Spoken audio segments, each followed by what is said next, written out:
What's your favorite snack food? If you're going on a road trip somewhere, which I realize isn't something that we're doing a lot of these days in the world of COVID-19, but put that aside, pretend it's a normal summer, pretend you're going on a road trip somewhere. What's your go-to road trip snack? For me, it's salty things. If I go to a gas station and I'm kind of feeling like I need a snack, I'll 9 times out of 10, I'll walk by the chocolate bars, I'll walk by the candy, all that sort of stuff. I'm going to go to the bags of chips, and I'm going to try and find a bag of Miss Vicky's salt and vinegar chips. That is my current snack of choice, and something that I need to be careful I don't eat too much of. But it's junk food, right? It's junk food. That's all it is. It tastes really good at first, and if I let myself, I'll eat lots of it. But if it's all I eat, and if it's all I eat on that road trip, half an hour later, an hour later, I'm hungry again, right? It satisfied that hunger that I had for a time, but it's not a long-lasting, deep-seated satisfaction by any stretch of the imagination, because it's junk food. There isn't nourishment there. There isn't something to really actually deal with that problem of hunger. It just sort of glosses over, and it makes me feel better for a time. We're starting up a series here in these video devotionals on Jesus' I am statements. And the first one that we're looking at here is in John 6:35, where Jesus says, I am the bread of life. When Jesus says, I am the bread of life, he's thinking about that deep-seated hunger that everyone has, that the people back in his day have, that people today have as well, that deep-seated hunger for belonging, for identity, for satisfaction that we try and fill with a bunch of stuff in the world around us today, right? There's a lot of things in our world today, just like there was a lot of things back in Jesus' day that would have promised, if you just do this, you'll be satisfied, you'll be content, you'll have made it, you'll have worth, you'll have value. Think about what sorts of things make those promises in our world today. Material things, right?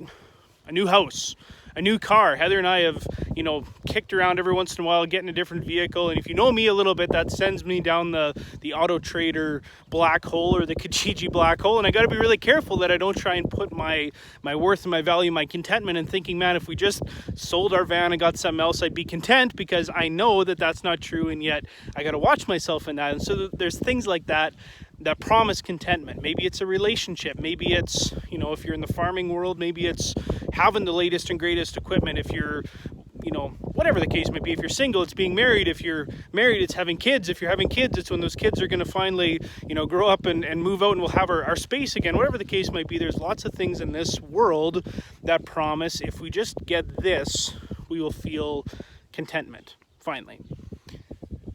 In John 6:35, Jesus tells the crowds of people who have followed him, across the Sea of Galilee, and who are wanting to see more miracles, and who are wanting to know, how they can do what God wants them to do. Jesus turns to them and tells them that he is the bread of life. He is the one who will satisfy those deep-seated needs in a way nothing else in this world will. Think about it.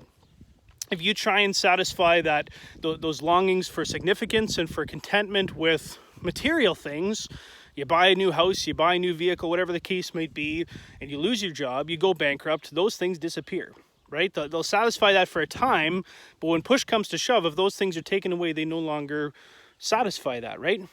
Think about a relationship. Think about whatever else we try and fill those longings with. There's all sorts of things that if we just make enough money, if we just have the right relationship, if our kids live life just right, we'll find to be content, and we can finally find that satisfaction. And yet if the rug gets pulled out from underneath those things, there goes that contentment. What Jesus is offering, and what Jesus offers us when he tells us that he is the bread of life, is he is offering a satisfaction, a fulfillment of those longings for contentment and identity that will not disappear. Everything else in our life can disappear. Think about Job, right? Everything that he had was taken away, and yet what remained? That relationship with God. Now there's a bunch of other stuff we could take from the book of Job. That's a very simplistic reading of it, but when you think about it, what was the one thing that stayed consistent in Job's life? Was his relationship with God. Now there was some ups and downs in that, but that was a consistent thing throughout that. When Jesus says, I am the bread of life, he's offering a way for us to have those deep-seated longings for identity, for contentment, for satisfaction met and fulfilled in a way that nothing in this world can take away from us. And that's a beautiful, beautiful thing. If you're a believer, that's a good thing for you to remember on a regular basis, that you don't have to try and fill those longings for satisfaction in any other way. Even though the world might say, yeah, you have Jesus, but you should really have this, this, and this as well. We need to stop and think, no, I'm a child of God. That's my identity. That's what I need. Now, these other things aren't wrong necessarily, but if you're trying to then find your identity and your worth in those other things, that's where there's a problem.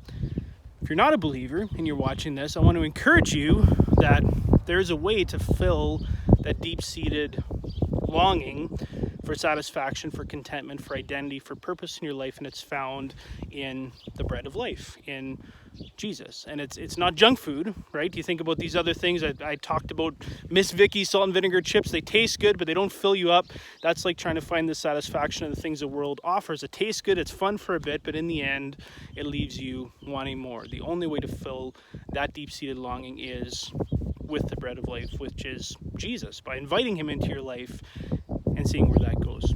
Over the next 6 or 7 weeks, we're going to cover the rest of these I am statements that Jesus makes about himself in the book of John, and I hope this can be a way to either remind you of some good truths about who Jesus was that you may have already known, or maybe to open your eyes to that a little bit. I'm looking forward to getting into these with you, but for now, I hope you have a great Friday.